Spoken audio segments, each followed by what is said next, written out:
Hi everyone. Pregnancy series గురించి మాట్లాడుకుంటున్నాం కదా! దాంట్లో సెకండ్‌గా ఏంటంటే గనక వామిటింగ్స్ ఉంటాయి. కొంతమందికి ఇండికేషన్ కూడా ఈ వామిటింగ్స్‌తోనే మనం ప్రెగ్నెంట్ అని కన్ఫర్మ్ అవుతదనమాట. అలాగే వామిటింగ్స్ లేకుండా ప్రెగ్నెన్సీ ఎవరికైతే ఉంటదో వాళ్ళంత అదృష్టవంతులు ఇంకొకళ్ళుండరు. ఆ వామిటింగ్స్ అనేవి చాలా నీరసం వచ్చేస్తది. మనం ఇంత తిను ఇంత వామిటింగ్ అవుతది. ఏమి తిన్నా వామిటింగే.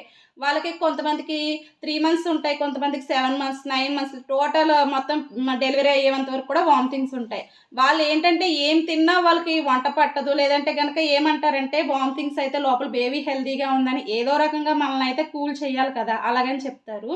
అలాగే ఇంకోటేంటంటే మనకి ఆ వామిటింగ్స్ వల్ల అసలు ఈ ప్రెగ్నెన్సీ ఎందుకురా అని కూడా అనిపిచ్చేస్తా ఉంటది. ఖచ్చితంగా అది ఫేస్ చేసే వాళ్ళకి మాత్రమే తెలుస్తది.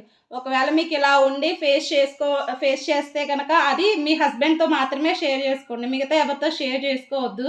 ఎందుకంటే లోకులు కాకుల్లాంటోళ్ళు కదా! ఏదో ఒక దెప్పిపొడుపు మాటలు పొడుస్తారనమాట.